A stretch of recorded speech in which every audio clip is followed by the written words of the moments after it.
Saudara-saudara, setiap saat gugus tugas pencegahan percepatan penanggulangan COVID-19 ini membagikan informasi secara intens. Kami mohon informasi inilah yang kemudian dijadikan acuan di dalam bersikap sehari-hari. Karena kita akan mendapatkan informasi yang bisa dipertanggungjawabkan dan benar. Saudara-saudara bisa mengakses di covid19.go.id atau di hotline 119 extension 9 atau di WhatsApp COVID-19 Halo Kemkes di 15567. Banyak sekali aplikasi online dan layanan telemedicine lainnya yang bisa diakses untuk mendapatkan informasi yang benar tentang hal ini. TVRI, RRI, dan televisi dan radio swasta yang lainnya secara terus-menerus akan menyebarkan informasi ini. Ini yang kita harapkan bisa kita pahami sehingga kita bisa bersikap dengan baik dan tidak perlu ada kepanikan. Saudara-saudara, pada hari ini sampai dengan pukul 12.00 WIB, kami sudah merekap data kinerja sebagai berikut. Spesimen yang kita periksa sebanyak 121.547 dari 88.924 orang. Hasil dari pemeriksaan spesimen ini kita dapatkan bahwa kasus konfirmasi positif bertambah 484 orang, sehingga totalnya menjadi 12.071 orang. Kasus konfirmasi positif yang sudah sembuh bertambah 243 orang, sehingga total sembuh menjadi akumulasinya menjadi 2.197 orang. Kemudian konfirmasi positif yang meninggal bertambah 8 orang, sehingga menjadi 872 orang. Orang dalam pemantauan yang kita lakukan berdasarkan laporan yang kami akumulasi dari semua provinsi di seluruh Indonesia, sebanyak 239.226, di mana hampir 200.000 diantaranya sudah selesai dipantau dan dinyatakan sehat. Kemudian pasien dalam pengawasan sebanyak 26.408 orang, ini tersebar dari seluruh Indonesia. Sebagian besar provinsi sudah kita dapatkan berapa yang sudah selesai dipantau dan kemudian ada beberapa yang kemudian ternyata konfirmasi menjadi positif. Namun di beberapa yang lainnya kami masih mengupdate dari provinsi-provinsi yang ada. Kabupaten kota yang terdampak sudah lebih dari 300 kabupaten kota dari 34 provinsi, 335 kabupaten kota dari 34 provinsi. Kemudian pasien sembuh totalnya adalah 2.197 orang dari keseluruhan provinsi, di mana DKI Jakarta 704 sudah sembuh, Sulawesi Selatan 228, Jawa Timur 180, Jawa Barat 167, dan Bali 160 orang. Saudara-saudara, kita harus betul-betul memperjuangkan jangan sampai kita tertular, jangan sampai orang lain tertular, jangan sampai saudara-saudara kita tertular.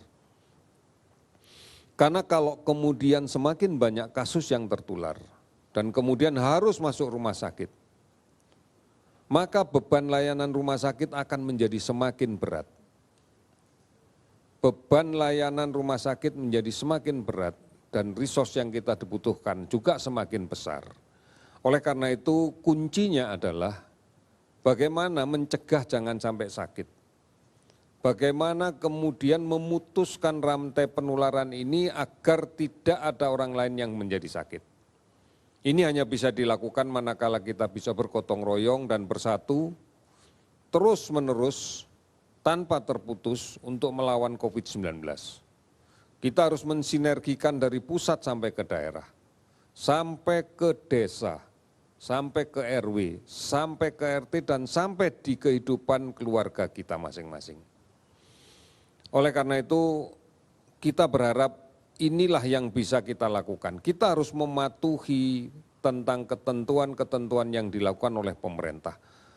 Meskipun suatu daerah belum diputuskan untuk melaksanakan pembatasan sosial berskala besar, secara mendasar physical distancing, menjaga jarak, menghindari kerumunan, menggunakan masker, rajin mencuci tangan, dan tetap di rumah adalah dasar untuk mencegah penularan ini. Oleh karena itu, bukan hanya kita menjadi disiplin setelah ada PSBB.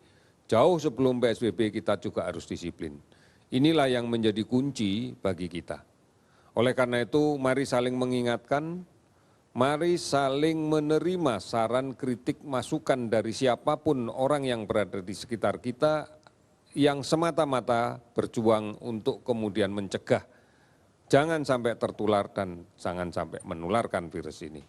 Saudara-saudara, kita bersama-sama harus bisa menjalankan ini. Kalau kita menginginkan pada bulan Juni, pada bulan Juli kasus ini bisa kita kendalikan. Kasus ini sudah mulai bisa kita kendalikan dan kehidupan kita sudah mulai menjadi lebih baik lagi.